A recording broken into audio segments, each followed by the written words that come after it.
History. Don't know much biology. Don't know much about... Olá, estamos no ar a serviço da educação na Rádio Trianon, em parceria com a Unip, a Universidade Paulista, e com o Colégio Objetivo. E também pelas redes sociais, Malu Mota. Certo, Silvia Vinhas. O Duas na Tri pode ser acompanhado pelos sites trianon.com.br, objetivo.br, curso-objetivo.br e pelo Facebook, no Colégio e Curso Objetivo. Embora a educação seja um direito instituído no Brasil há alguns anos, muitas famílias desconhecem que este é um direito e que a criança, mesmo doente, tem assegurada a condição de estar conectada com a escola e com as atividades escolares, independente da possibilidade de frequentar a escola ou não. Para preservar esse direito, a Secretaria de Educação, em convênio firmado com a Secretaria da Saúde, criou um programa de acolhimento diferenciado a crianças e jovens internados em hospitais, que necessitam de acompanhamento educacional especial. Pedagogia hospitalar é um dos temas do Duas na Tri de hoje. Vamos falar também da Universidade Extramuros. Isso mesmo, hoje o conteúdo não fica mais entre quatro paredes. Compartilhar conhecimento faz parte da conexão poderosa entre as universidades e as comunidades.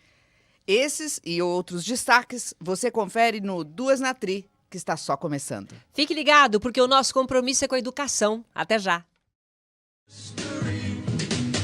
Don't know much biology. Don't know much about science. O campo de atuação do pedagogo não está mais vinculado somente à tradicional sala de aula. Como a educação está em todos os espaços, é cada vez mais requisitada a atuação do pedagogo em outros ambientes. A importância desse profissional nos hospitais é fundamental porque existem muitos desafios nesse novo campo de atuação. No Brasil, a primeira classe hospitalar foi fundada em 15 de outubro de 1987, no Hospital AC Camargo. Nessa ocasião, surgiram muitas metas e desafios ao pedagogo, junto à equipe multidisciplinar nos hospitais. O profissional na pedagogia hospitalar atua de forma a complementar e humanizar o tratamento clínico a crianças e adolescentes em idade de escolarização através de métodos educacionais. Para falar sobre pedagogia hospitalar, vamos conversar com Valéria Batista, que é professora do curso de pedagogia da Unip. Valéria, obrigada pela sua presença aqui. Obrigada, Valéria. Obrigada, agradeço o convite que vocês fizeram para que eu pudesse falar um pouco sobre a pedagogia hospitalar. É um assunto muito importante, né? E é um assunto que, assim, pelo menos assim, para mim, ele era pouco conhecido. Pouco divulgado, é. Exatamente. Eu desconhecia essa pedagogia hospitalar. Então, eu queria que, em primeiro lugar, você começasse definindo o que é essa pedagogia hospitalar. Bom, a pedagogia hospitalar, ela faz parte de uma das áreas de atuação do pedagogo, que é bastante ampla, né? O pedagogo, ele é alguém que estuda para atuar na educação e ele pode atuar tanto nos espaços escolares, que são as escolas, dentro ligados aos sistemas de ensino, quanto nos espaços não formais, que nós chamamos de espaços não escolares, que seria, no caso, a pedagogia hospitalar, uma desses espaços. Tem a pedagogia empresarial, circo, museus, outros espaços que o pedagogo pode atuar. E a pedagogia hospitalar, ela é um atendimento especializado, pedagógico, que visa minimizar, né, o impacto que essa criança, assim que ela sabe da sua doença, para que ela possa receber o acompanhamento pedagógico que ela ficou afastada da escola no ambiente hospitalar. Então, a pedagogia hospitalar seria esse atendimento pedagógico dentro dos hospitais, que nós chamamos de classes hospitalares. Só para a gente explicar mesmo como acontece. Então, a criança está na escola, né? O jovem está na escola, ele descobre que ele tem uma doença grave, né? Para afastar da escola.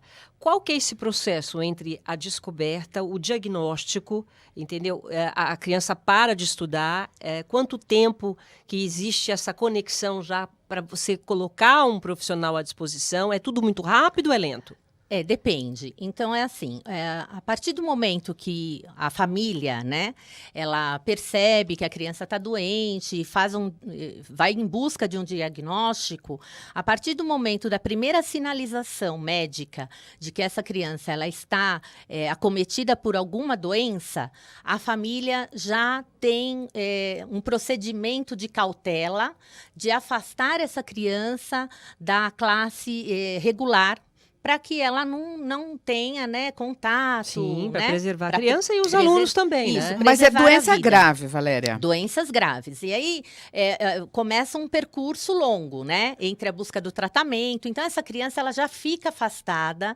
Então, ela já começa a apresentar uma defasagem escolar em relação aos demais colegas, né? Da turma regular. Porque esse processo de diagnóstico demora. Né? Claro. Muitas Exato. vezes, não sei o que eu tenho, o que eu não tenho, os Pra exames. fechar o né? diagnóstico, por Pra vezes, saber se né? eu vou ficar realmente sem aula, né? Isso. E quando que ela começa a receber esse atendimento pedagógico?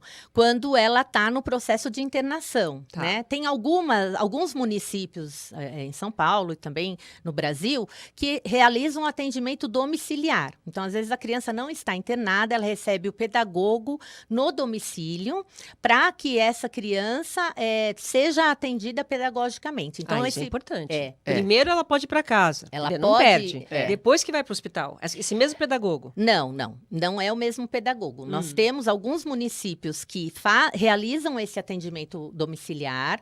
Aqui em São Paulo, no estado de São Paulo, nós temos as classes hospitalares. Então, esse pedagogo, ele atua dentro dos hospitais porque ele está vinculado à rede ou estadual ou à rede municipal e também ele pode ser um profissional que foi contratado pelo hospital. Então, nós temos 3 tipos de contratação, né, de profissionais atuando dentro da classe hospitalar.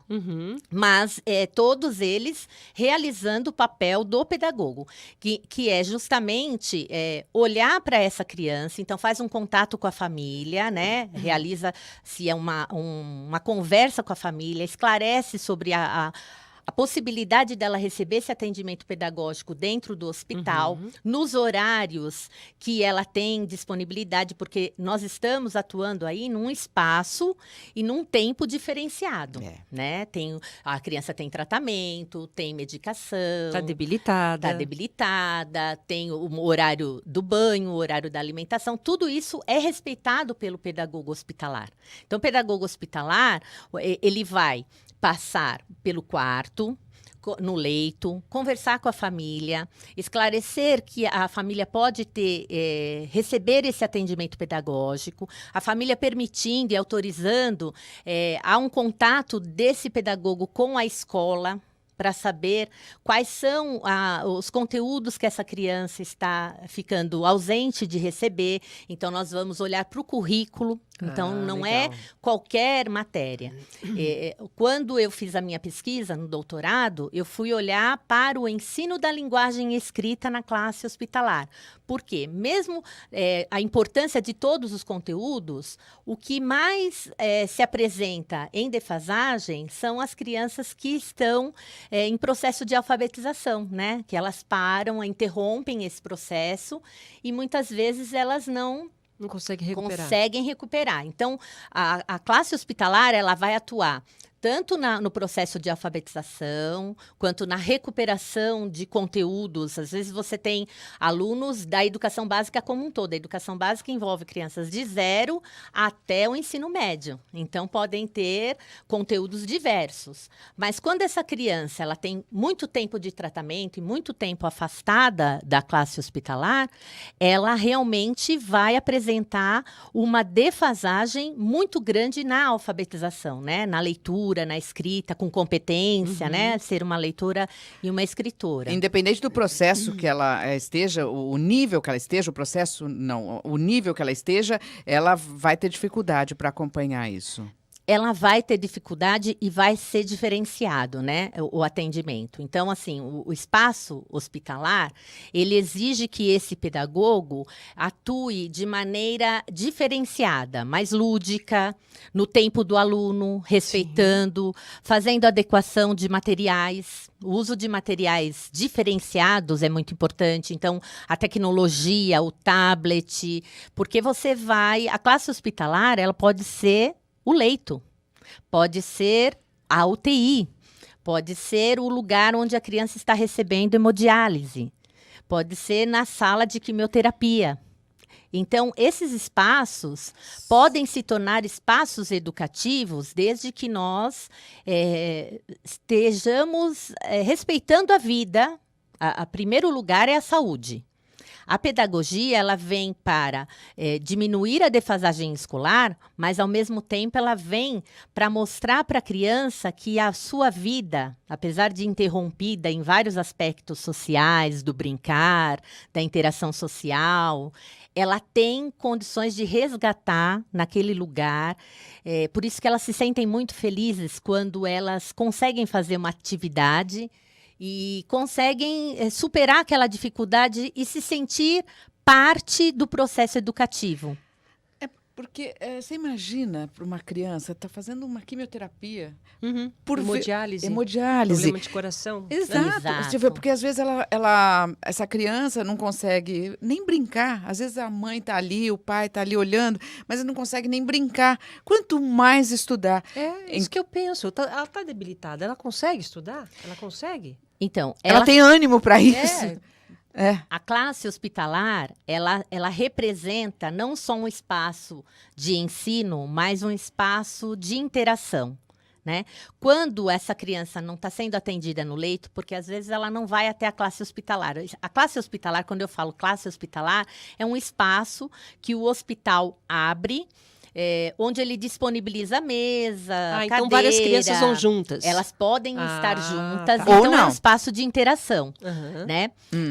Por exemplo, nós temos o Hospital Darcy Vargas, que é um hospital que tem classe hospitalar em cada andar. Que cada andar é uma doença. Cada andar é uma doença. Então, essa criança, ela convive com outras crianças que também estão passando pelas mesmas dificuldades. Então, além da questão pedagógica, ela tem a compreensão da vida. Lado emocional também, né? Exatamente. Ela começa a Convivência. perceber que o outro também pode ter esse problema, como eles podem superar juntos. Não, que ela não está sozinha, né? Isso. Tem o brincar, né? O O espaço. grupinho de quantos? Depende do atendimento. Então, depende do número de internados, de alunos Mas, por exemplo, internados. 10, 20? Não. São 5, 6 5. alunos, né? Mas já é o suficiente para ela entender essa coisa, Pra né? interagir. Pra interagir do Interagir. outro mesmo, né? E o horário que essa criança frequenta a classe hospitalar é o horário que ela está bem. Esse é o primeiro respeito do pedagogo hospitalar. O aluno, ele tem que ser respeitado nas suas dimensões sociais, emocionais e principalmente na classe hospitalar na dimensão física. Então, aquela criança, ela é respeitada de maneira integral e ela é enxergada de maneira integral. Então, assim, um professor, ele vai chegar, conhecer essa criança, conversar com a família, vai fazer um plano de desenvolvimento infantil, individual, né? Vai desenhar um projeto de formação, como que eu posso entender um pouco da doença. Então, conversa-se com... Por isso que é um atendimento multidisciplinar, porque você precisa falar com os enfermeiros, falar com o médico, com a fono, com quem está prestando atendimento para essa criança, para que você conheça um pouco tanto das limitações dessa criança, para que sejam respeitadas, quanto das potencialidades. Então, ela está imobilizada por conta de algum acesso, alguma medicação. Então, o que nós podemos fazer para que ela se sinta parte do processo educativo?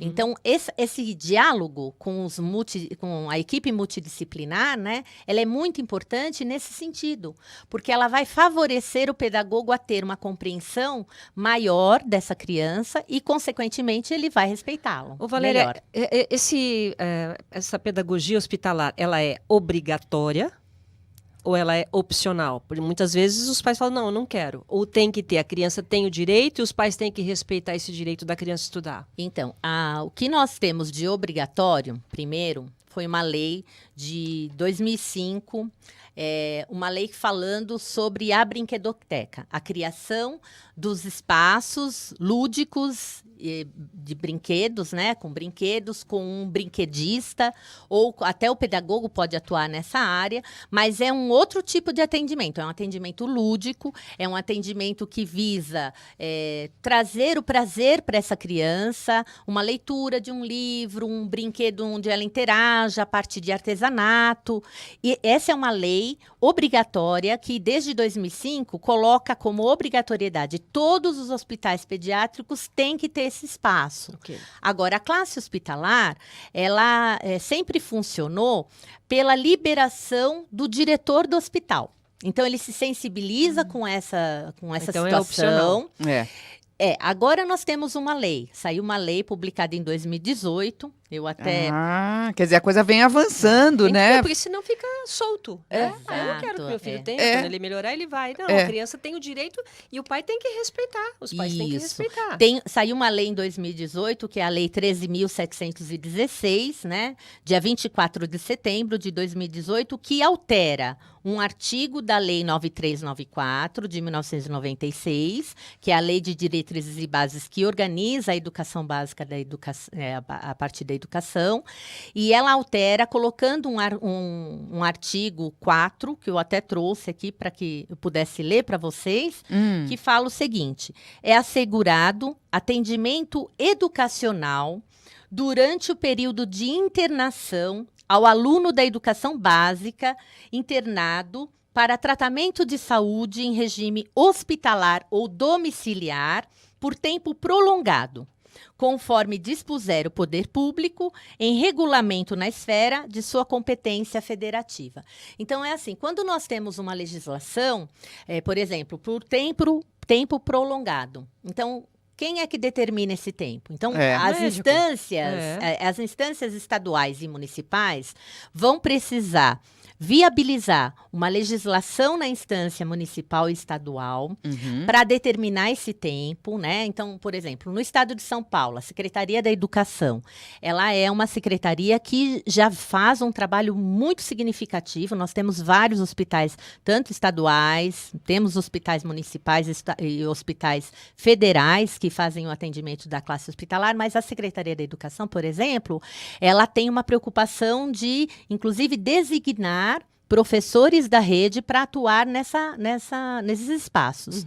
E ela já elaborou um material, tem um material direcionado para o profissional da classe hospitalar, determinando que a partir dos 15 dias de internação, então aí o nível de estado já determinou, 15 dias de internação, você já começa a fazer o plano de desenvolvimento individual dessa criança, fazendo uma avaliação diagnóstica, quais são os conhecimentos que ela tem, quais são as necessidades, as fragilidades. 15 dias já é o limite para começar a trabalhar. Para começar a trabalhar. Agora, desculpa, é claro que o pedagogo, ele não espera 15 dias, ele já vai visitar essa criança assim que ele é internado, já vai conhecer.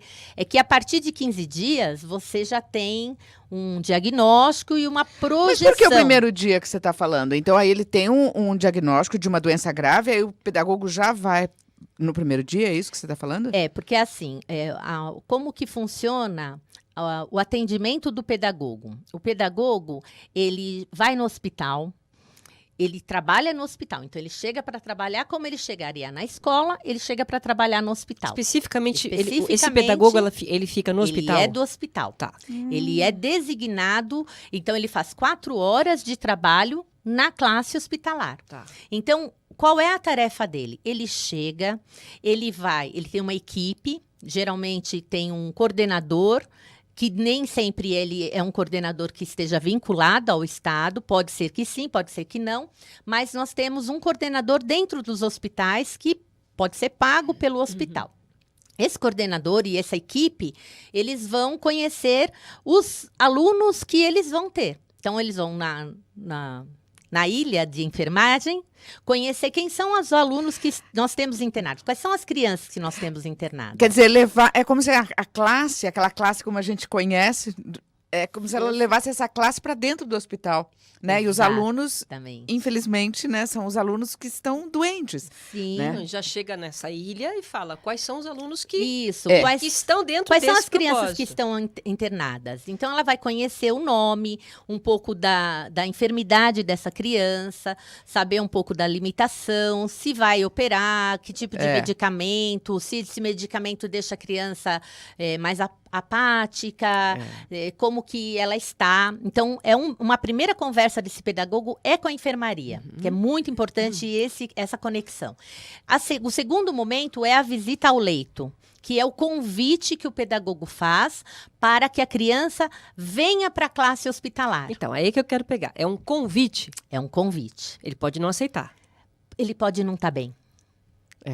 Porque tem isso também, Silvia. Já pensou? Ele não está ali aguentando, com dor. Aí ele vai querer aprender o quê? Então, só quando é o nível, realmente, porque senão tem que ir. Exatamente. Eu falo assim, o pedagogo hospitalar, ele trabalha com o encantamento do saber. Ele vai mostrar como vai ser gostoso estar na classe hospitalar. Como vai ser gostoso conhecer outras crianças que também estão debilitadas, mas que podem ser seus amigos, que nós podemos ter uma classe, porque a sala de aula é um lugar mágico, né? É um lugar onde a conquista do conhecimento é uma coisa muito importante e ela é muito instigante. Quando você tem um professor que ama o que faz, ele consegue passar esse encantamento para as crianças, né?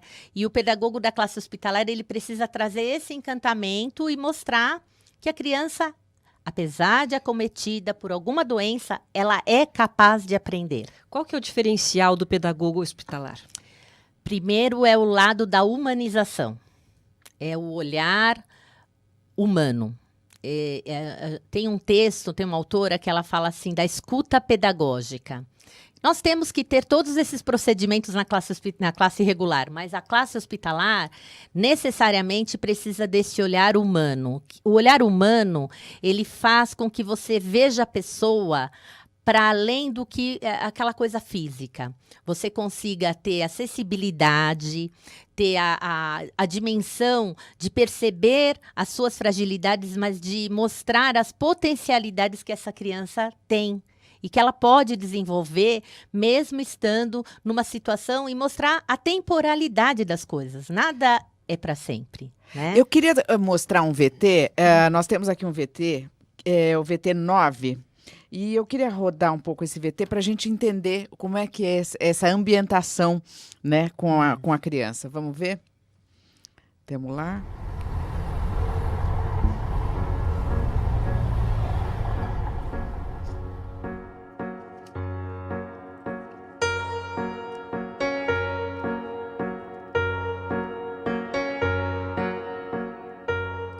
Legal, a primeira vez que eu me internei foi em 2012. E aí eu vim aqui, eu fiquei imaginando, tipo, como existe uma escola dentro do hospital. Ver que tem professores que podem ajudar seu filho que está fora da escola por uma necessidade de saúde é muito gratificante. Não, ele falou uma palavra que eu não estou falando nada, é gratificante.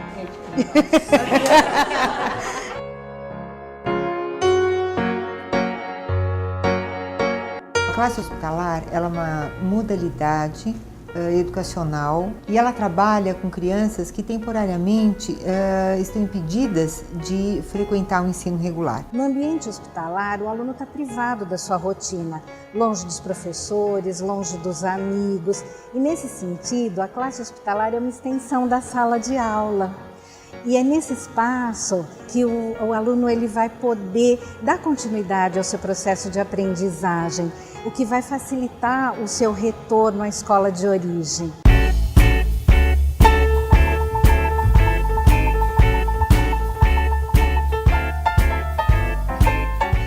Que a gente tem sempre que lidar com os imprevistos. com os horários das crianças, com procedimentos, momentos de medicação. Nós discutimos em reuniões multidisciplinares, com a participação de enfermagem, médico, psicólogo e a equipe de classe hospitalar. Por que você gosta mais de aula de arte? Porque é bom para desenhar e aprende, né? Eu gosto mais de história. Fazer atividade de matemática. Nós realizamos as nossas ATPCs na Escola Vinculadora, onde nós recebemos todo o conteúdo que está sendo trabalhado na escola. A gente tem que fazer esse estímulo, tem que fazer essa ponte de ligação aqui com a escola regular, a escola de origem, para a gente poder conciliar o trabalho daqui com lá e de acordo com o perfil, com a individualidade da criança. Aí que a gente vai montar o PDI da criança, né, o projeto de desenvolvimento individual. E é a partir desse projeto que a gente vai dar continuidade às atividades.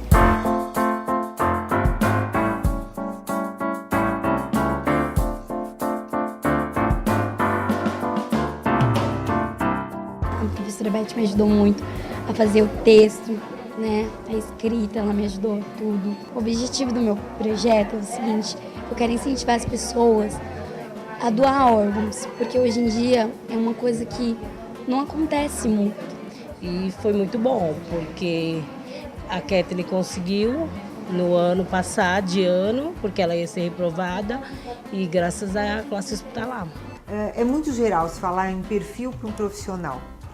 Mas o que ele tem que ter? Uma flexibilidade para adaptar, eu acho que os conhecimentos da pedagogia no contexto hospitalar, diferentemente do que existe no contexto escolar. As matérias que tinha dificuldade, a professora pesquisava, tudo, trazia, eles faziam. Tinha uma época que eu estava ruim em porcentagem, a professora me ajudou. Em sílabas também, a professora já me ajudou.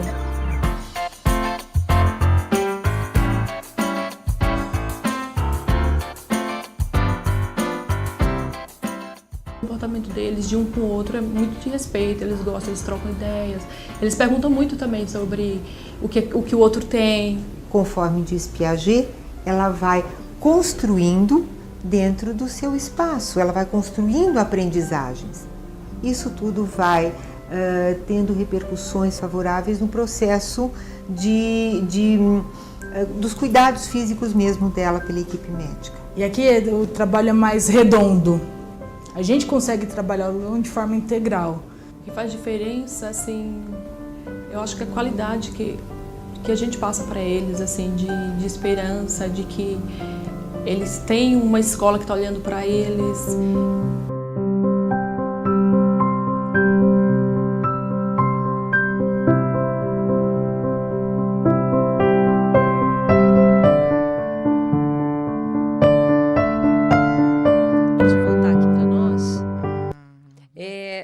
Incrível, né? Porque aí dá para a gente ter realmente uma ideia. Mas me marcou, assim, os pedagogos falando, é um conhecimento mais redondo, é uma qualidade maior, o resultado é maior. Quer dizer, a interação do pedagogo com o aluno é muito melhor do que em classe normal. É isso? Exato. Porque qual é o seu contato com a criança? É individual. Você tem uma proximidade, você conhece uma parte da vida dele. Você está fazendo parte da vida dele naquele período de fragilidade. Então, o pedagogo, nesse ambiente, ele precisa se adequar aos espaços. Vocês viram no vídeo ela usando a receita, a caixinha do remédio. Então, quando você tem, hoje, quando nós falamos para as nossas alunas, na pedagogia, você tem que dar um ensino contextualizado para que a criança aprenda a ler e escrever e entenda os conteúdos, que esses conteúdos sejam significativos. Então, lá na classe hospitalar, quando você pega uma caixa de um remédio e você mostra para ela a composição, a estrutura da palavra, como ela se escreve, ou às vezes faz troca de cartas, né, entre as crianças, de um andar para o outro, onde elas possam escrever. Você está trabalhando produção de texto, você está trabalhando conhecimento da matemática, porque na minha pesquisa teve um fato de uma professora hospitalar que falou que teve um aluno internado, adolescente, que houve um abandono da família. Essa criança foi abandonada. Então, ela estava em internação, em tratamento. E elas tinham uma preocupação muito grande, as professoras, para que ele, ao sair do hospital, ele pudesse tomar os medicamentos. Mas ele não entendia a matemática. Então, elas tiveram que ter uma preocupação com o processo da matemática, da dosagem, para que ele entendesse. Então, esse conhecimento, ele cria essa proximidade porque você estabelece um laço de compromisso, para que aquela criança, ela se sinta parte da sociedade quando ela estiver retornando para a escola. O retorno para a escola não pode representar, eu perdi. Eu ganhei, eu aprendi também. A carta, né? Esse contato que a gente faz com a escola, pode ser que você consiga trazer carta dos colegas, incentivando, vai bem aí no tratamento. Da classe regular. É. Exato, da classe regular, dando um incentivo, toma um remédio, estamos aqui torcendo por você. Isso é um trabalho que vocês, quer dizer, no caso das professoras fazem, não? Vão até a escola do aluno. Exatamente, pode ter esse contato, estabelecer esse vínculo, né? Que ele cria uma esperança. Tem uns psicólogos, né, também. Isso que eu fiquei pensando, porque, por exemplo, você vê a situação das mães ali também, né? Isso. E sempre a mãe, né? Interessante, né? A mãe tá sempre junto, né? Por isso que eu acho que o filho é da mãe mesmo, né? Porque... Deixa os pais ouvirem isso. Mas eu acho que a mãe é essa que acolhe, né? E assim, você vê... Eu até me emociono de falar, mas você vê naquela hora... A mãe que tem um filho ali internado pode ser um alento, né? Um alento, porque ele também está esquecendo ali. Ao contrário do início que eu falei da criança que sente dor e não tem condição de ir, mas esses que estão um pouquinho melhores, eles estão ali brincando com a caixinha do remédio. Aquilo pode ser um alento para a mãe que vê o filho bem, porque tudo que a mãe quer... E deve ajudar na melhora também, né? Sim. Várias crianças foram alfabetizadas dentro da classe hospitalar. Que às vezes nós estamos falando aqui de tempo, as pessoas em casa podem não otimizar. Nós temos crianças que passam 1 ano internadas e temos crianças que nascem, que nem no Hospital Cândido Fontoura, nós temos muitas crianças com distrofia muscular, elas nascem no hospital e moram no hospital para sempre. Para sempre? Para sempre. Nossa. Então, a classe Nossa, hospitalar... É doido, né? Para sempre. Então, a classe hospitalar para essas crianças é algo extremamente importante, porque é um direito constitucional, direito à educação para todos. O para todos envolve todos mesmo, né? A gente fala, e inclusive a pedagogia hospitalar, ela entra na modalidade da educação especial, que é a adequação de um recurso, a adequação de um olhar, a adequação do currículo, a adequação da avaliação. Então, ele pode realizar provas, e essas provas terem validade no sistema educacional regular.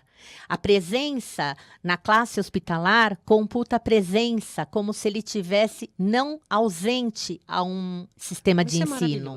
Maravilhoso. Olha, eu estou surpresa com esse trabalho. É um trabalho lindo que as pessoas precisam conhecer, saber disso. E eu fico pensando também na formação desse pedagogo que sai da Unip, o quanto que ele precisa estar preparado. E também, pegando um outro lado, não somente o emocional, mas do mercado, é um mercado de trabalho também muito interessante para o pedagogo, né? Porque a gente acha que é sempre o professor daquela forma constituída. E isso mostra que ele está ampliando o universo de trabalho dele. E até, complementando a pergunta da Malu, quais são as competências realmente que tem que ter, né? As habilidades e competências desse profissional. Tem que ser diferenciado, porque tem lá, faz parte, não é uma disciplina, né? Pedagogo hospitalar, faz parte de um todo da pedagogia. Então, como é que se separa esses pedagogos? Então, dentro da diretriz curricular nacional, que é a legislação que regulamenta, né, a formação do pedagogo, nós temos a exigência de conhecimentos para o pedagogo no espaço não escolar. Então, dentro da Unip, nós temos uma disciplina chamada TAP, que é Tópicos de Atuação Profissional. onde o pedagogo vai ter uma parte do conhecimento da pedagogia hospitalar. Geralmente, quem vai atuar nesse espaço, e não só nesse espaço, a gente fala que hoje a formação da graduação ela é uma parte da formação, né? Ele precisa já sair olhando a importância da pós-graduação, da especialização. Então, esse profissional ele vai precisar atuar, continuar os seus estudos, ou em arte e educação, ou em psicopedagogia, ou na própria alfabetização, né, e letramento, que é algo que se fala muito, a psicomotricidade, são áreas que dão condições desse pedagogo conhecer melhor como se dá o desenvolvimento e a aprendizagem dessa criança, né, que seriam então as competências, para que ele desenvolva habilidades do como fazer a adequação, por exemplo, de um recurso para a classe hospitalar, porque quando você se forma, você está imaginando que você vai entrar numa sala de aula, dar tudo certo, né? E numa sala de aula com aqueles meus alunos, eu faço um planejamento, mas você sabe que uma coisa que também não se pensa, a professora Lea Albertoni, que apareceu no vídeo, né? Fantástica ela, não? Sim. O doutorado dela foi para falar do profissional que está na classe regular. Esse profissional também precisa estar atento a essa criança que se afastou. Não é só o pedagogo do hospital que vai fazer contato com a escola. A escola, ela também precisa estabelecer contato com a família e perguntar: por que o meu aluno está ausente? O que está acontecendo com ele? Então, essa é uma via dupla que, se combinadas, quem ganha é a família, é a criança, é a aprendizagem, é o processo. Então, nós também estamos, às vezes as pessoas, né, na própria aula, as alunas falam: eu não tenho condições de atuar na classe hospitalar porque é muita sensibilidade, é muito difícil. Eu fiz pesquisa, né, durante meus 4 anos de doutorado, foi muito emocionante conhecer diversas classes hospitalares, conhecer essas professoras que são maravilhosas. Mas eu falo para elas: vocês precisam saber disso. Vocês vão estar na sala regular e o seu aluno da classe regular, Também. ele pode ficar doente. Exatamente. Então, você não pode não olhar para esse espaço. É verdade. Tá certo. Valéria, nosso tempo está esgotado, mas o assunto Sim. iria aqui por um bom tempo. Tinha bastante coisa ainda para Para perguntar. Eu acho que você vai ter que Com voltar uma certeza. outra vez. Valéria, Com eu certeza. quero agradecer a professora Obrigada, Valéria viu? Batista, que é professora do curso de Pedagogia da Unip. Parabéns, professora, por esse trabalho e por esse trabalho de doutorado. Obrigada, viu? Muito obrigada pelo convite, obrigado pela confiança e espero que vocês tenham conhecido um pouquinho sobre a pedagogia hospitalar, que é algo tão importante. Muito bem. Vamos para um rápido intervalo. Daqui a pouco a gente volta. Até já.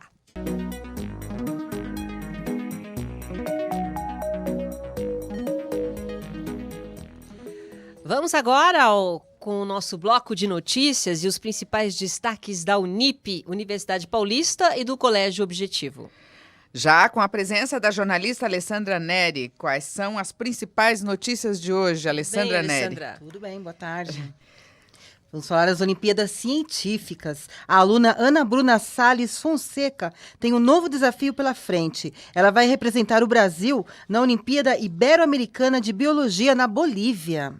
É a Olimpíada Brasileira de Biologia, a OBB, que seleciona os melhores para competições internacionais. A Ana Bruna, ela conquistou prata e foi eleita, a gente até comentou, né, Malu?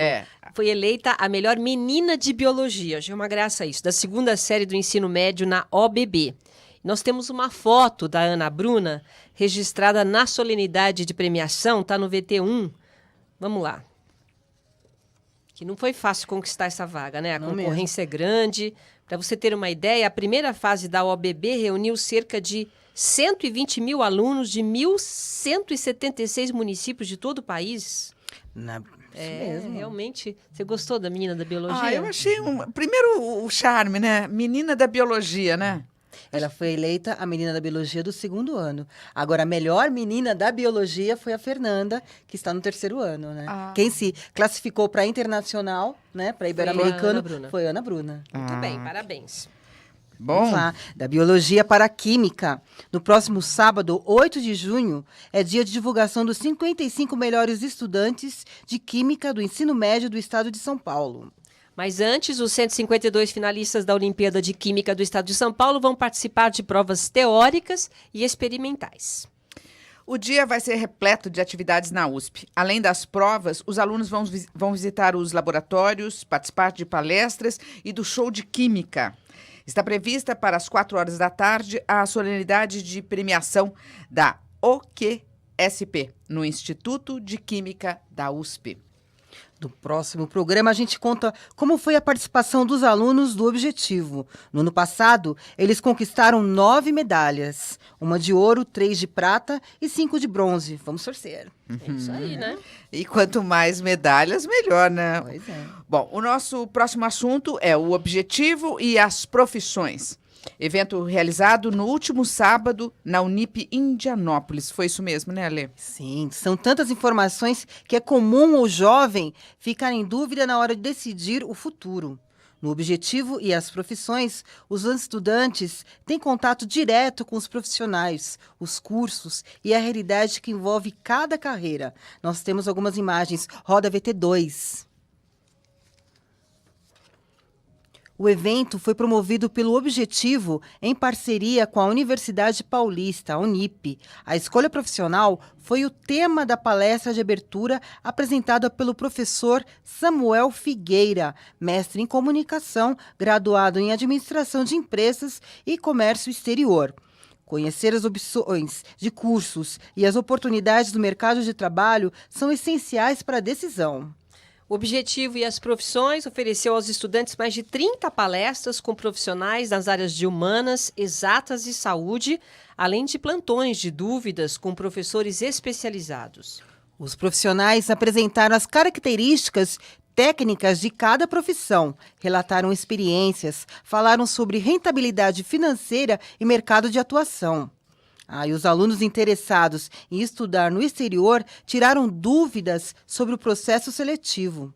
E os vestibulandos visitaram as instalações, os laboratórios e clínicas da Unip. Importante isso, né, Malu? Esse encontro assim, direto com as profissões, né, para os alunos. Que com 16 anos, a gente tem que decidir o que a gente quer para a vida inteira. Não é fácil. Né, Malu? E isso é um dilema que os estudantes vêm enfrentando já há muitos anos, né? Porque ele tem que ir logo e decidir o que tem que ser feito e depois ele pode até mudar de profissão, né? Mas se acertar primeiro é melhor, né? Já vai se preparando, né? Não que nem eu. Hoje eu estava conversando com um professor e ele estava falando, né? Assim, eu falei, professor, estou correndo aqui, tem que apresentar o programa. Ele falou, eu também estou corrigindo prova e tal. Aí ele disse assim, ainda bem que a gente faz o que gosta, né? É verdade. Porque se você não fizer o que gosta com essas atribulações, essa correria do dia a dia, você acaba... Por isso que é importante essas feiras, essas palestras. As crianças têm que conhecer. Então, contato veterinária, né? Eu quero ser veterinária. Aí eu vou na primeira aula, já passo mal com sangue, com alguma coisa, pronto. Né? Já tira. Um texto, né? Para ser jornalista, né, Silvia? Não, né? Tem dificuldade lá para escrever. Mas isso técnica, né? Técnico para escrever é outra coisa.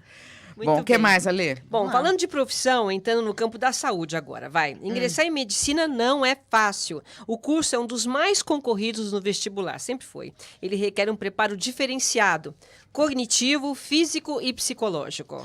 E não é fácil, não. Vamos conhecer a realidade que envolve o curso de medicina e pode ajudar muito na preparação. Isso mesmo. No dia 15 de junho, o Objetivo promove a palestra Vestibular Medicina, Desafios e Superação. O tema é dedicado aos vestibulandos que almejam o curso de medicina. Kenji Nakarana Rocha, aluno do 5º ano de Medicina da Universidade Federal de São Paulo, Unifesp, e também ex-aluno do Objetivo, vai apresentar a palestra. Ele tem muito assunto para contar. Kenji vai dar dicas de estudo, falar das provas, da vida acadêmica, da superação e os desafios de encarar um dos principais vestibulares do país. A palestra será dia 15 de junho, às 2 horas da tarde, no Teatro Unip Paraíso. Legal, alguém que já fez, né, já passou pelo processo, falar como é difícil ser médico, né? Então, ele foi ex-aluno e daí já a palestra sendo de um ex-aluno aproxima um pouco mais, né? Não tenha dúvida.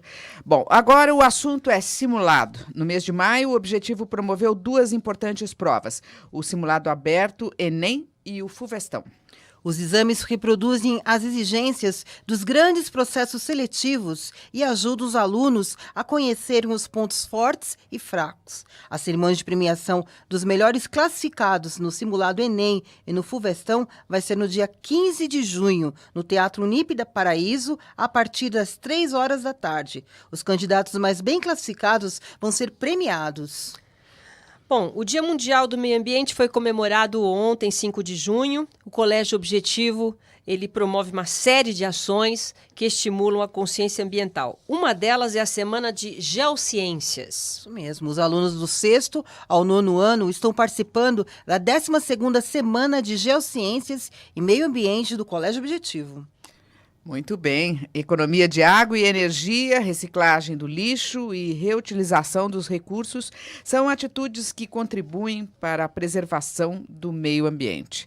Esses foram os temas discutidos, né, Alessandra? Sim, esses e muito mais. Cada série trabalhou uma temática diferente.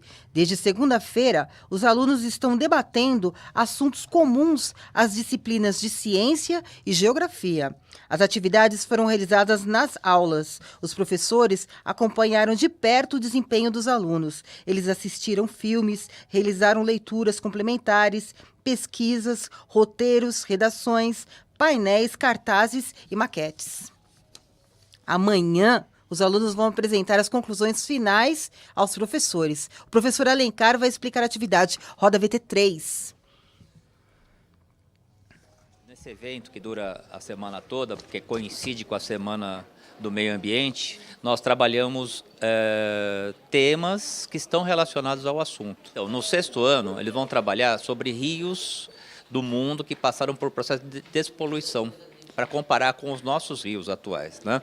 Então, durante a semana, eles estão trabalhando onde se localizam esses rios, quanto tempo durou o processo de despoluição e assim por diante. E aí vão apresentar como resultado final gráficos, painéis, que vão mostrar a localização desses rios e o seu processo final de despoluição atualmente. Já no 7º, eles trabalham com construções sustentáveis. Então, esse tema é baseado num arquiteto chamado Johan van Lengen, que trabalhou com uma forma de arquitetura para favorecer o uso de materiais sustentáveis nas construções das moradias e outros tipos de prédios. Então, eles vão fazer maquetes que mostram moradias que são encontradas em regiões mais quentes, mais frias, regiões geladas e assim por diante, né? No 8º ano, a questão das doenças que se espalharam pelo mundo e suas formas de prevenção, epidemias, endemias e pandemias. E no 9º ano, grandes desastres ambientais, que eles trabalham e estão pesquisando durante essa semana. Por exemplo, o desastre que ocorreu em Mariana, causado pelo deslocamento da barragem da Vale, comparando com o Brumadinho, o problema do vazamento de Césio 137 em Goiânia, que ocorreu em 1987. São temas variados que eles estão desenvolvendo durante essa semana, cada série, cada ano com o seu tema. Então tudo é programado, cada dia eles fazem alguma coisa. Então, um dia é preparação dos slides, outro dia é preparação do cartaz, ou de alguma outra forma de trabalhar. Eles preenchem formulários com as características da situação que eles estão envolvidos. Tem tudo programado no dia a dia, cada atividade que eles vão desenvolver até a apresentação final dos seus trabalhos e suas pesquisas. São vários objetivos. O principal é que eles tenham autonomia para construir o conhecimento a partir dos temas propostos.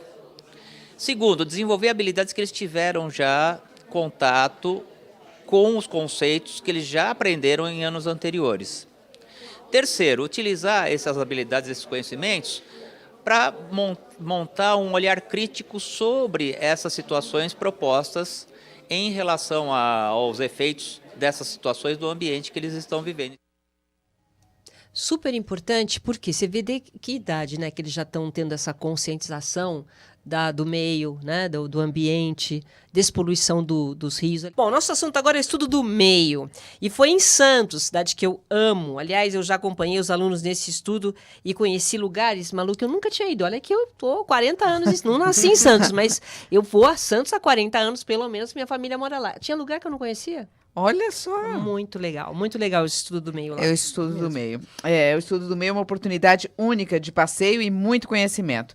O aluno vivencia experiências que não esquece jamais. As turmas do 8º ano estão participando do estudo do meio As Evidências na Transformação do Espaço em Santos. Essa é uma atividade que garante momentos coletivos de aprendizagem e de convivência entre alunos e professores. Vamos ver as imagens Roda VT 4. Os alunos tiveram a missão de estudar paisagens para encontrar vestígios da colonização portuguesa no país e analisar as transformações da cidade. A proposta do estudo é pesquisar a herança, sua relação com a cidade atual e refletir sobre a importância da preservação histórica. Olha como é lindo o centro. Nossa. É maravilhoso. São lugares lindos. Os alunos, eles visitam cenários privilegiados. Gente, olha aí a Bolsa do Café. Você para tomar um cafezinho aí, Malu. Olha. Entre eles, a região do Valongo, a Fortaleza da Barra, a Bolsa do Café que vocês viram aí, o Centro Histórico e o Porto de Santos. Olha aí, é dentro da Bolsa de Café. Os alunos ficam deitados para ver... Exatamente, para ter a sensação, vivenciar. Olha o teto, que coisa mais linda, Manu. É tudo da época. Olha. Tudo da época, coisa mais maravilhosa. Santos é mais antigo que São Paulo? Santos é uma cidade... Entendeu? Olha aí, que bacana. Ué. Em cada local visitado foram descobrindo aspectos que só a vivência revela. No caderno de campo, eles anotaram todas as informações e descobertas apuradas em cada fase do percurso. Eu preciso voltar, porque esse de barco eu não fiz, não. Então, esse aí foi para um estudo do Porto. Foi uma novidade desse ano. Eles deram novidade, porque... eu quero saber desse porto. Pode me levar lá? Olha pro outro lado, pra você ver. A Fortaleza da Barra, né? Fortaleza da Barra é lindo, em frente, realmente, à Bahia. Olha que gostoso. Então incluíram agora, porque quando eu fui não teve isso. Né? O do Porto, sim. O passeio do Porto foi novidade. Bem legal. Bem legal. Fizeram uma adequação, uma adaptação. E conhecendo o Brasil, né? Conhecendo o Brasil. Vai pra a Santos. gente faz tudo de novo. Que bom. Bom, agora vamos falar de uma atividade bastante aguardada no mês de junho. A festa junina. A festa foi trazida ao Brasil pelos portugueses no início da colonização, por volta de 1530. Na época se chamava Festa Joanina. Algum tempo depois, ela precisou ser adaptada aos costumes brasileiros e mudou de nome. Passou a se chamar Festa Junina. No próximo sábado, as festas juninas animam as unidades do Objetivo Teodoro, Paz e Granja. As festividades vão mostrar um pouco da cultura regional, músicas, danças, comidas típicas e barracas com brincadeiras vão fazer parte das comemorações. Estaremos lá, né, Silvia Vinhas? Eu também gosto. É que a gente vai trabalhar, né? Mas vamos separar uns pratinhos, algumas coisas aí, porque adoro tudo junino eu amo. Paçoca, pipoca. A gente, quando vai passando, a gente já vai pegando e vai guardando. Arroz doce, olha. Só tô esperando. Me deu uma vontade de comer arroz doce. Canjica. Canjica, muito bom, muito bom. Olha, vi que é cheio de proteína, cheio de vitamina, tem que comer canjica. Então vamos lá. O arraial do Objetivo Teodoro vai ser inspirado em Mazzaropi. Ele foi uma das personalidades mais populares de seu tempo. Artista circense, ator de rádio, de TV, cantor, empreendedor e produtor e diretor. E a Malu me contou que ela assistia, ela não perdia uma sessão do Mazzaropi. A Silvia fica contando coisas. Mas a gente conta segredos e depois ela fica espalhando. Tatu, né? Você não perdia? Gente, eu também não perdia. Pronto, eu não perdia. Eu acho uma figura emblemática. Mazzaropi, pra mim, e é uma delícia, né? Muito, pra quem nunca assistiu, né? Hoje tem YouTube pra tudo. Então, confira Mazzaropi pra você ver que é maravilhoso. É muito engraçado. No Objetivo Paz vai ter o quê? Então, no Objetivo Paz, a inspiração vem das bandeiras e bandeirolas de Alfredo Volpi. Ele ganhou destaque com pinturas representando casarios e bandeirinhas de festa junina. Volpi é um artista plástico ítalo-brasileiro, considerado um dos principais artistas da segunda geração da arte moderna brasileira. Mesmo tendo nascido na Itália, ele é um dos mais importantes artistas brasileiros desde o século de 1920. Já a festa junina do Objetivo Granja Viana vai falar do sertão. Um dos grandes homenageados da tarde de festividades vai ser o cantor e compositor Luiz Gonzaga. Muito bem, delícia, vamos aproveitar, né? Vamos fazer um tour. Esse sábado estaremos lá, né, Alessandra? Lá, com certeza. Estaremos lá, nós vamos visitar as unidades todas. Olha. Para ver quem que vai estar mais bonito. Olha! Né? Ela que tá dando pauta, hein, ó lá. Bom, das festas juninas, vamos para o Spelling Bee.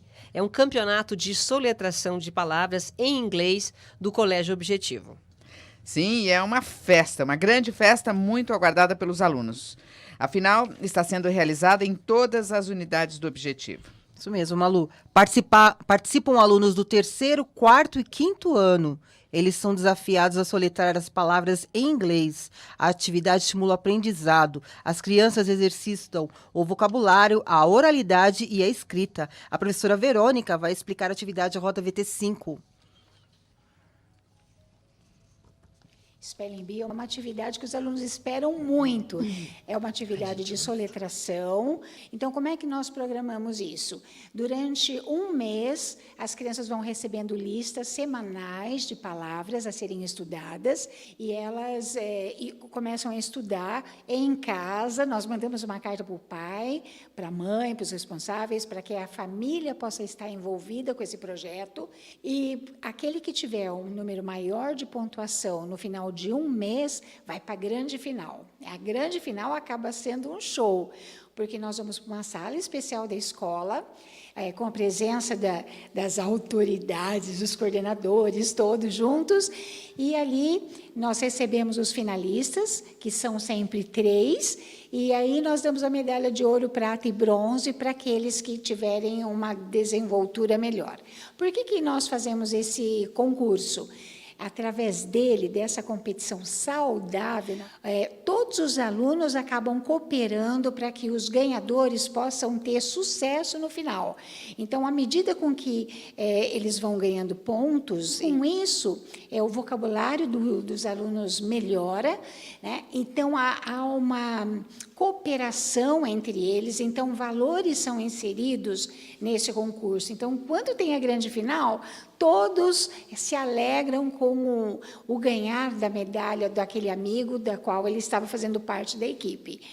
E eles recebem certificados no final de participação do concurso, e quem sai ganhando com isso é o inglês em si, que o aluno consegue verbalizar melhor tudo aquilo que ele tem trabalhado nessas listas, seu vocabulário fica enriquecido e a conversação fica mais fluente através dessa atividade. Esse tipo de competição nos Estados Unidos, gente, vai para tipo estádio, que nem estádio de Ibirapuera. Sei. Estádio. De tão importante que é, as crianças elas vão em vários lugares, várias escolas, para um lugar só para fazer esse Spelling Bee. Nossa. É sensacional. E outra coisa também, né, para nós, quando você vai viajar para fora, principalmente nos Estados Unidos, você chega lá e fala assim, meu nome é Silvia Vinhas. A pessoa olha para você e fala, spell, please. E você tem que soletrar o seu nome, porque eles não entendem nunca como você fala, né? Então, esse Spelling Bee é pra gente aprender também. Então, essa soletração, que comece logo essa soletração, né? Se você for viajar para os Estados Unidos, já começa, vamos perguntar, Malu Mota, ele vai falar spell, please? E na Europa também pergunta? Não.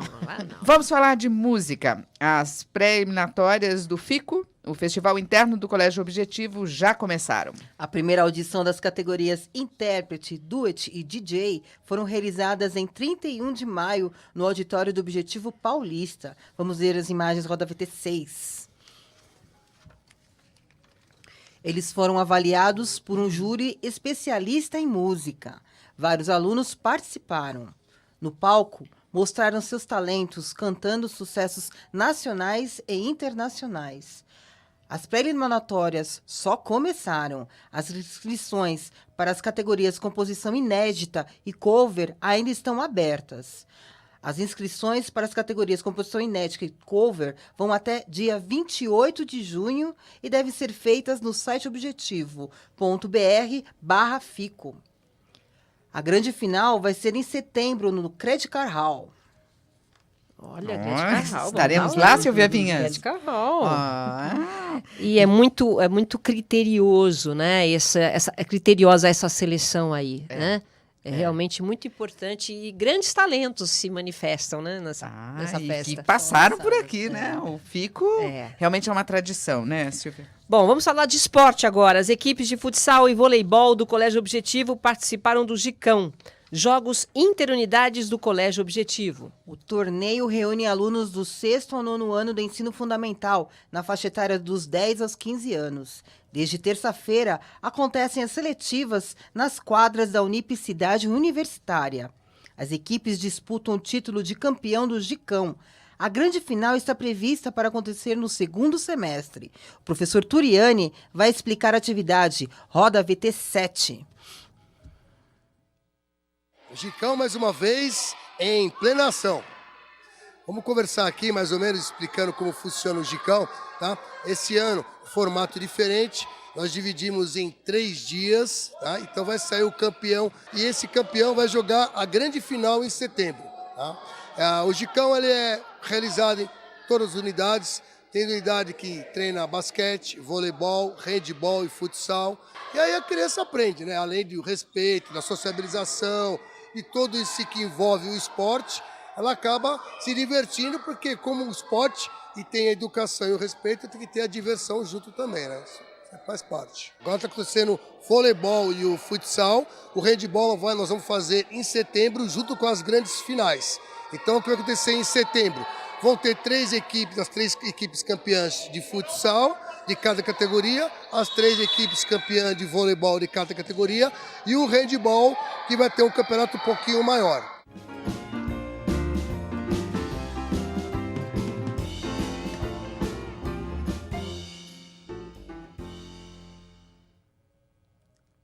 Muito bem. Legal. Eu também conversei com os alunos. Vamos ver o que eles acharam do campeonato Roda VT 8. Eu vim aqui porque eu sempre gosto de jogar futebol com meus amigos, tá em união. E futebol é vida, né? A gente nasceu jogando e vai crescer jogando. Eu fiz um gol e a minha expectativa é a gente ganhar todas e ficar em primeiro lugar, né? Como sempre. Eu faço handball, eu faço vôlei, eu faço futebol e eu fazia tênis também. Porque eu gosto de me exercitar e eu acho uma coisa bem divertida e legal. Eu prefiro futebol, porque meus amigos me estimulam, é uma coisa divertida, eu gosto de correr bastante. Fiquei muito feliz de fazer 2 gols. E várias vezes eu já vim em outros campeonatos, mas nunca vim de futebol. Eu gosto de ir no futsal porque eu quero aprender mais, desenvolver mais como dominar a bola e chutar a bola, porque eu sou melhor em goleiro. É um campeonato muito legal, muito divertido, que junta diversos colégios aqui da Teodoro em geral. E, sei lá, a oportunidade de conhecer gente nova e testar nossas habilidades em jogo.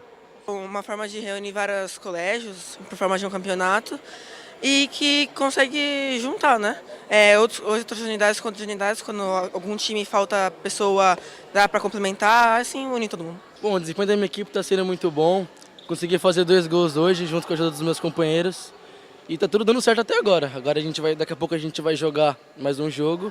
E se tudo der certo, a gente ganha também. É muito legal porque tem integração de todos os alunos do Objetivo. E tá sendo muito legal tudo porque é uma experiência boa, né? É um meio de você poder se conectar mais com seus amigos numa competição onde o objetivo é ganhar, não só ganhar, mas também participar também e conhecer também as outras unidades do objetivo, conhecer pessoas. A gente jogou muito bem no primeiro jogo, conseguimos ganhar e eu espero que continue assim, que a gente possa ganhar para ir para a final em setembro. Perfeito. Estão perfeitos profissionais, né? Falam iguaizinhos, né? No próximo programa, nós vamos conhecer? Vamos conhecer as equipes classificadas para a grande final. Isso Muito mesmo. bem, Ale. Obrigada, viu, pelas Agradeço. notícias. Vamos fazer um rápido intervalo, daqui a pouco a gente volta. Vamos lá.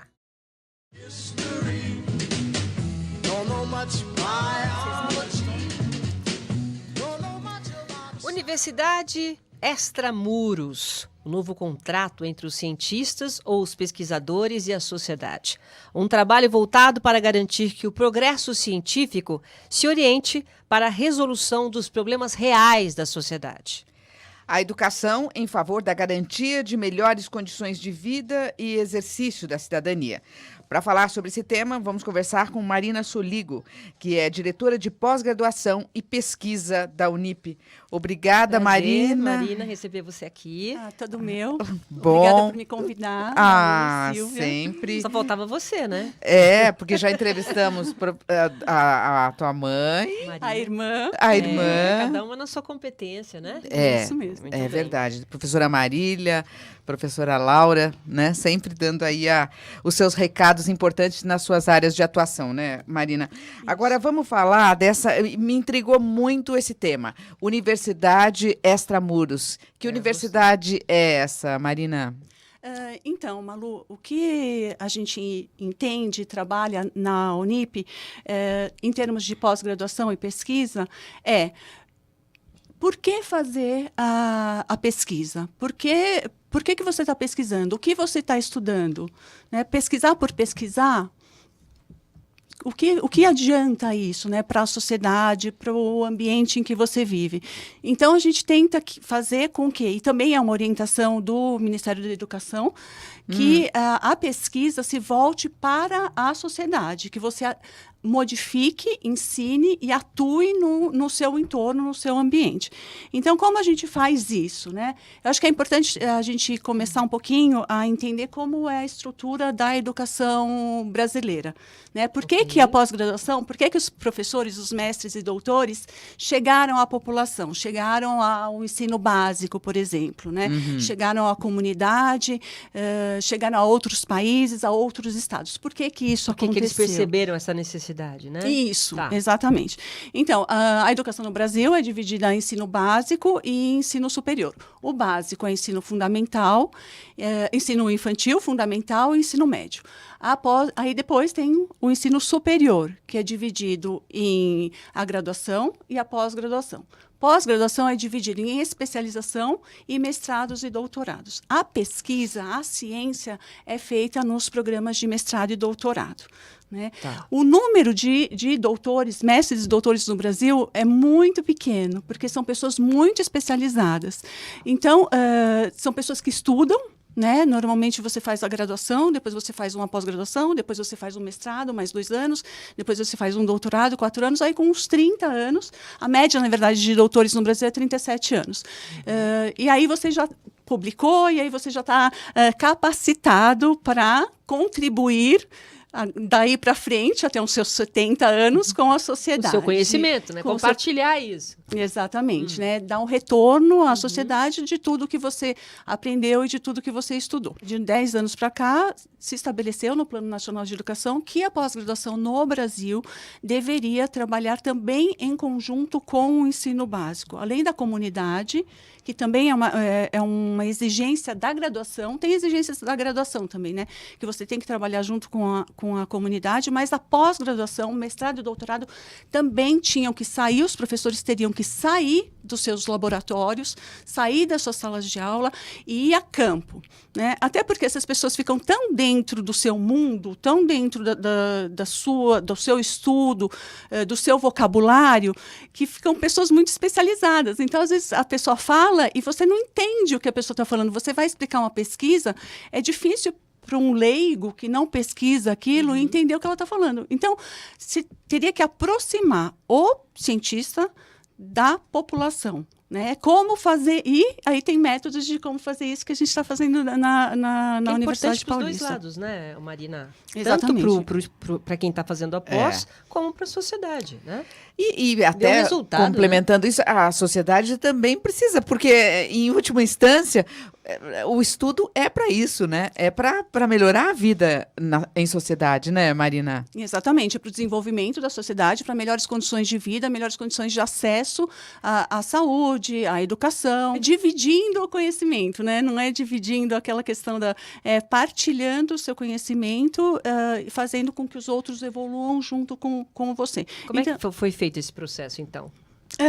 De sair do extramuros. É difícil, né? Porque os pesquisadores normalmente estão acostumados a trabalhar só juntos, mas naquele lugarzinho, cada um na sua salinha, todo mundo quietinho. Falando para os seus pares. Aí é fácil, né? Falar para os pares é muito tranquilo, né, Marina? Porque todo mundo entende, né? Normalmente você tem as mesmas áreas, né? Você está num grupo de mesma área. Então, foi feita uma reunião, né? A gente fez uma reunião bem grande na na universidade e estipulou que eles teriam que fazer. Então, por exemplo, uma das primeiras coisas que se estabeleceu foi a ampliação da interação com a graduação. Que é uma exigência também. O curso a de pós-graduação, mestrado e doutorado, os professores com a graduação. Esse foi o primeiro passo. Então, eles teriam que atuar na graduação. Primeiro. Esse foi o primeiro passo.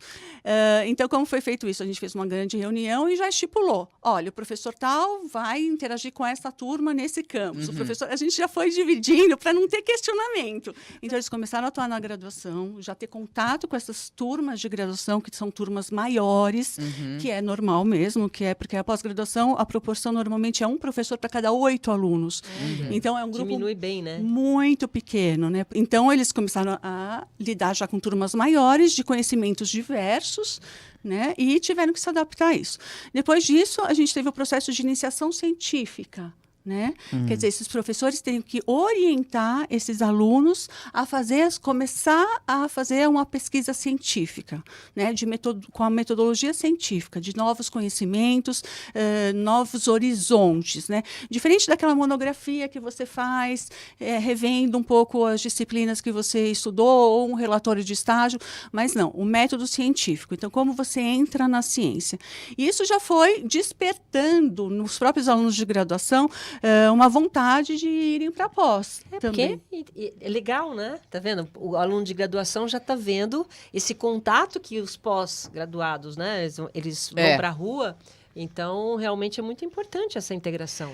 E eu acho que, assim, também quando sai dessa gavetinha, né? Porque, assim, tava lá aqueles doutores, aqueles cientistas ali, a gente sabia, né? Ficava até com medo de fazer alguma pergunta que não fosse pertinente. Mas, à medida que eles saem, eles conseguem ampliar o próprio ramo de atuação deles. Sim. E ter Exatamente. retorno, né? Exatamente. Até porque, Malu, a gente vê hoje as coisas mudam muito rápido. Exato. Né? Então, vamos imaginar, a média de um doutor hoje, 37 anos. Para atuar em mestrado e doutorado, você tem que ser, no mínimo, doutor, 37 anos.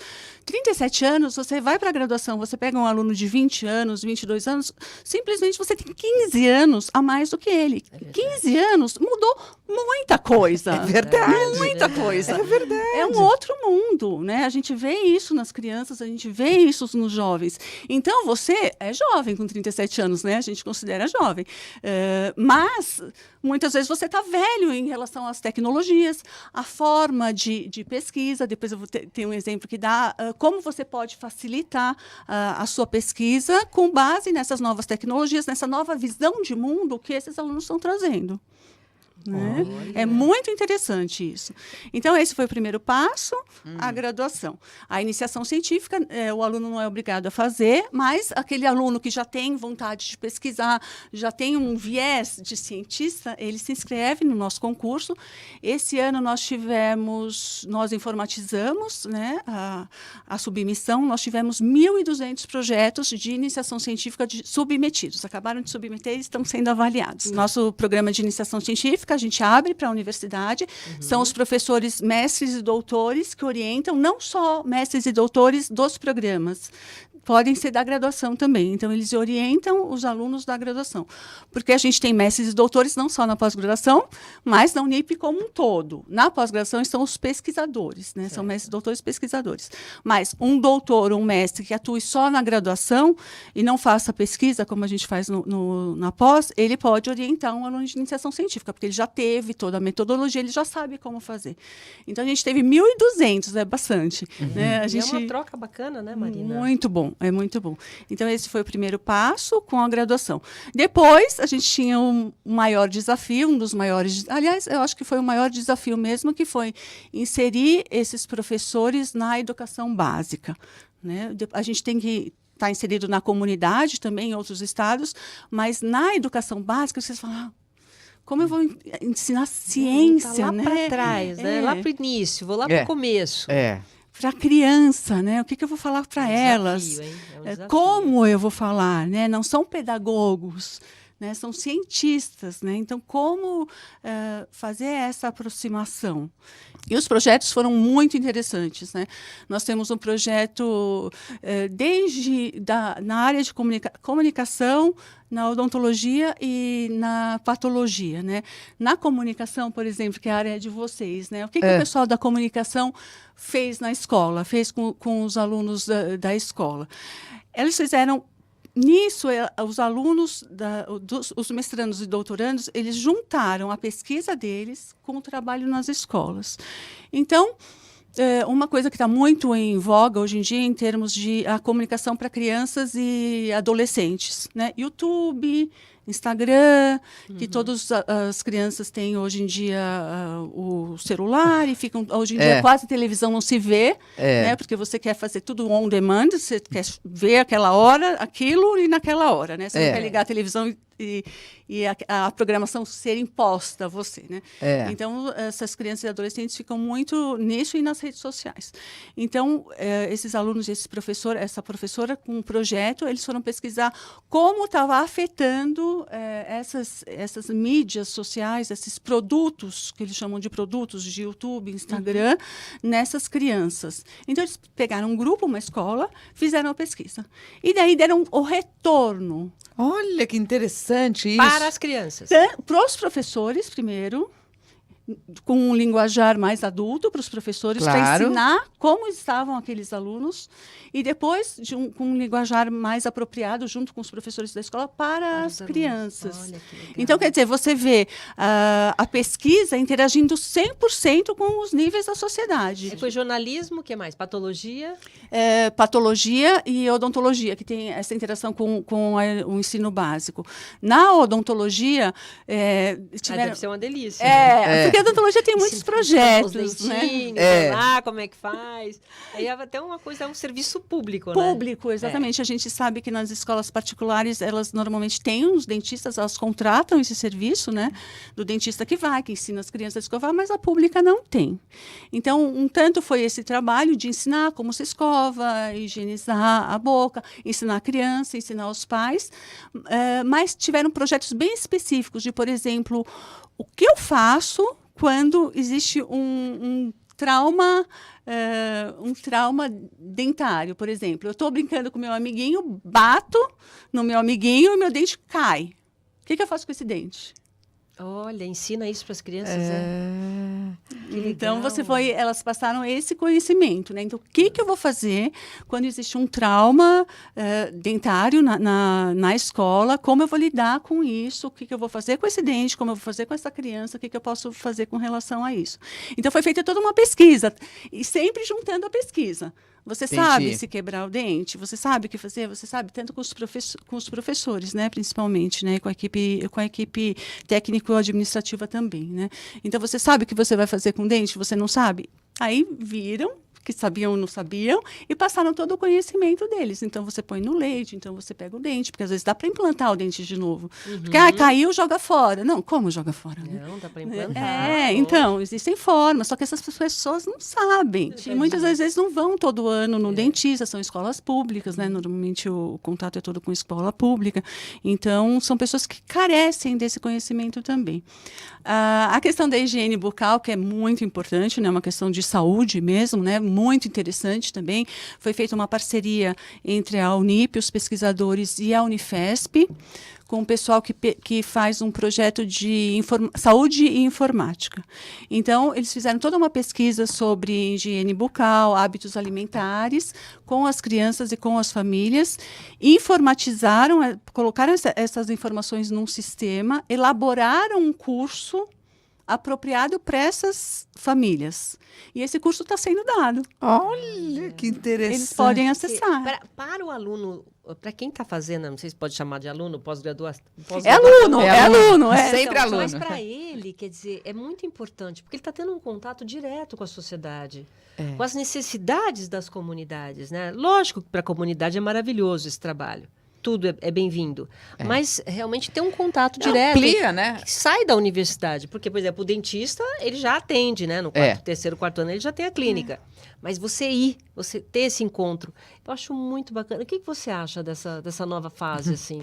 Não, do extramuros? Eu acho maravilhoso, né? Eu acho que é uma contribuição para a sociedade, e eu vejo, quando você está ali no meio dos pesquisadores, é muito interessante, porque, principalmente na área da saúde, a área da saúde é muito elitizada no Brasil. Até por causa do custo, né? São muitos equipamentos, profissionais muito especializados. Então, esses alunos, muitas vezes, eles não tiveram esse contato com pessoas de escola pública, pessoas que às vezes nunca foram dentista, famílias mais simples. Então, você traz o próprio aluno para a realidade do país. Exatamente, né? É verdade. Exatamente, né, Marina? Porque não adianta você ficar naquela bolha e achando que vai ser aquilo ali que você aprendeu. Foi interessante que vocês colocaram, porque a pós-graduação é uma elite. Né? São pouquíssimos alunos que têm da pós-graduação. A gente tem em torno de 0,1% da população. Olha, em programas de mestrado e doutorado. Pelo que você falou, né? Pelos custos, por serem poucos alunos, então acaba tendo um custo maior. Não são todas as pessoas, é interessante isso, porque às vezes existe uma ideia errada de que todo aluno tem que fazer a graduação de 4 ou 5 anos, depois fazer uma pós-graduação, um mestrado, um doutorado, e não sempre é assim.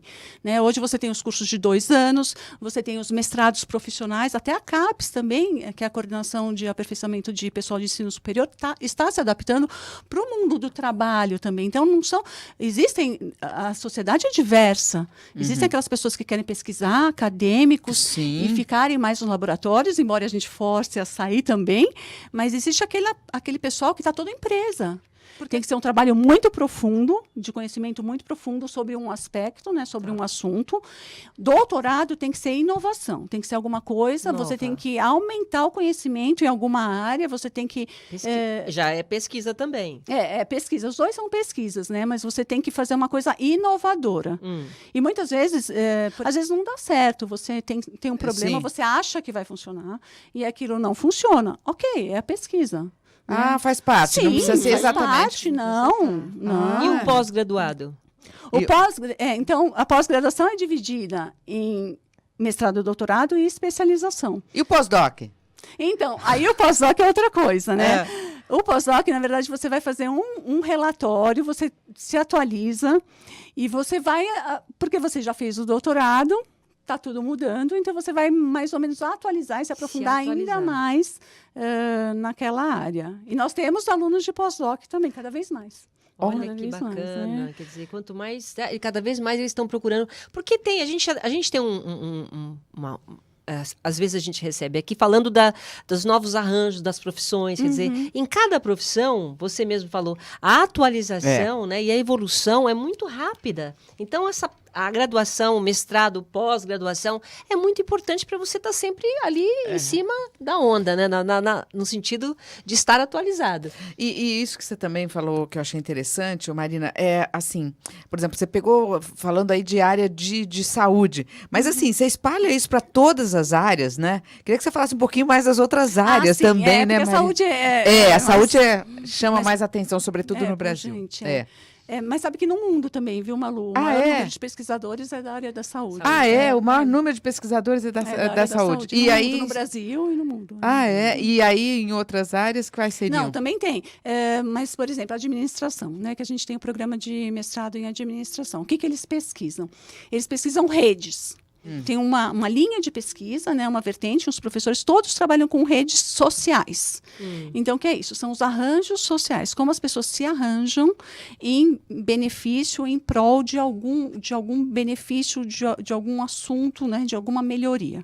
Então, uma pesquisa muito interessante que eles fizeram foi sobre microfranqueadores.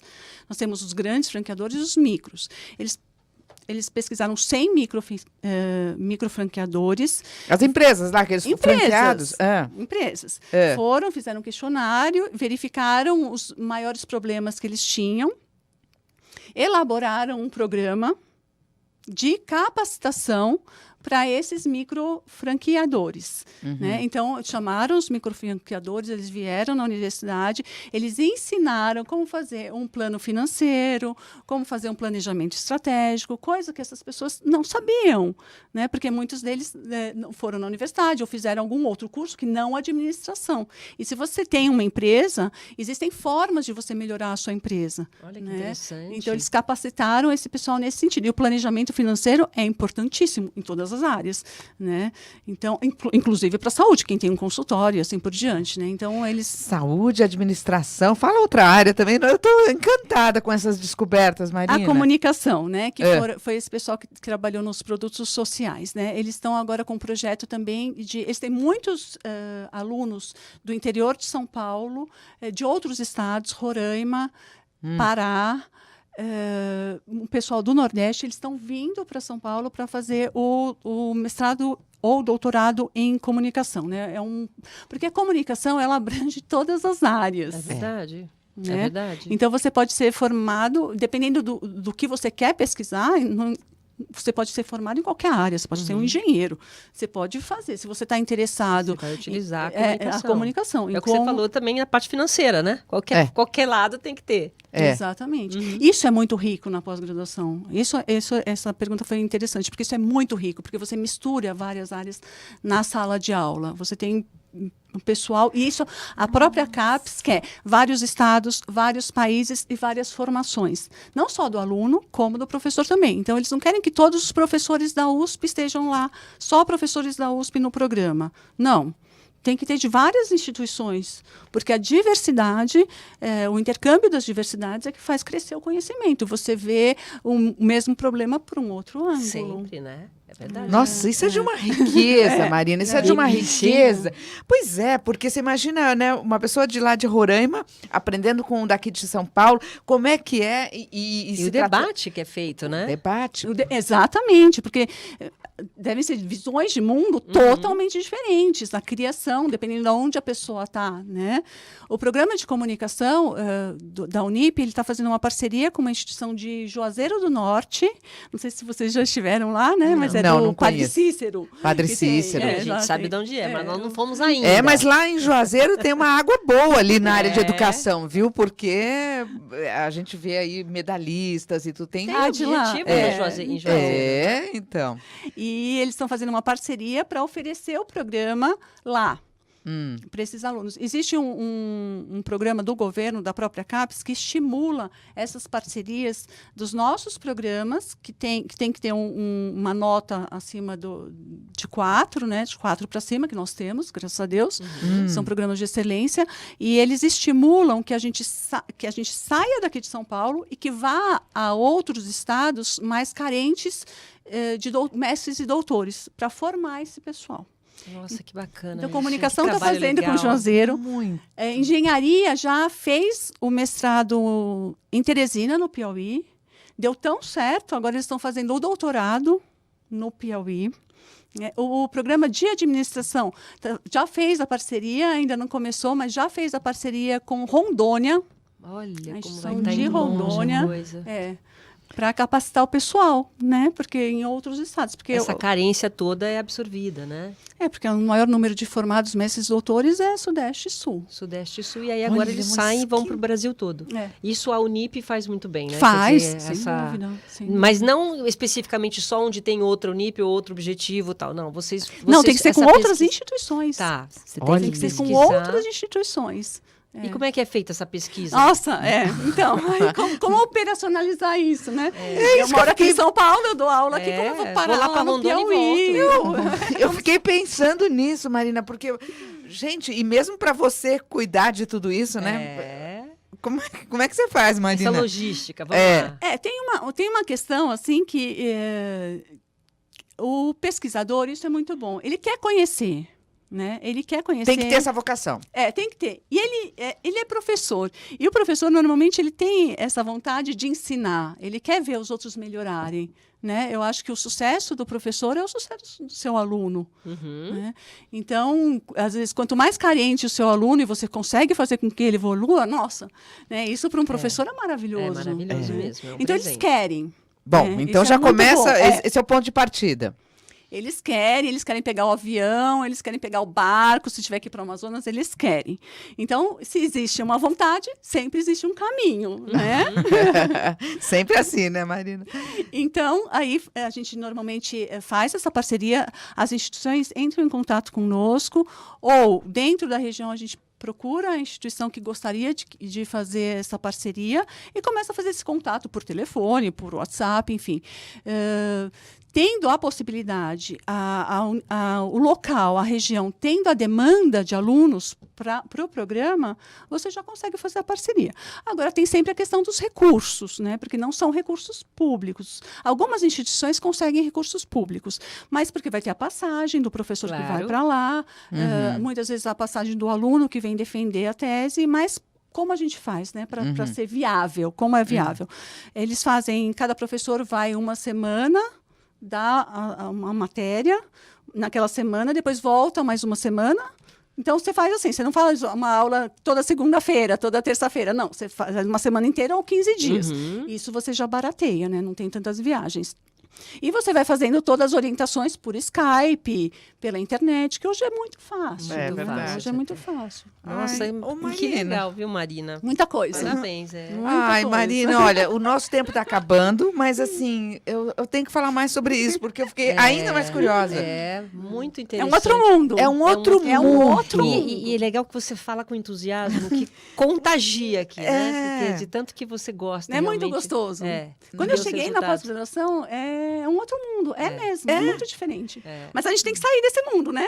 E é interessante que eu ficava, assim, nós lidamos aqui com todos os níveis, né, de ensino, mas da pós, assim, a gente falava eventualmente, mas assim, não com essa profundidade que a gente falou hoje, e eu estou encantada. É um outro mundo. Muito obrigada. Então, estão convidadas a fazerem um mestrado, doutorado em comunicação. Silvia Vinhas, já vai. É verdade, eu já falei com a Marina, eu vou fazer. Já, eu também, vou voltar para a escola. Quero agradecer, então, a professora Marina Soligo, que é diretora de pós-graduação e pesquisa da Unip. Muito obrigada, Marina, e volte sempre. Obrigada, viu? Obrigada a vocês, gente. Rápido intervalo, daqui a pouco a gente volta.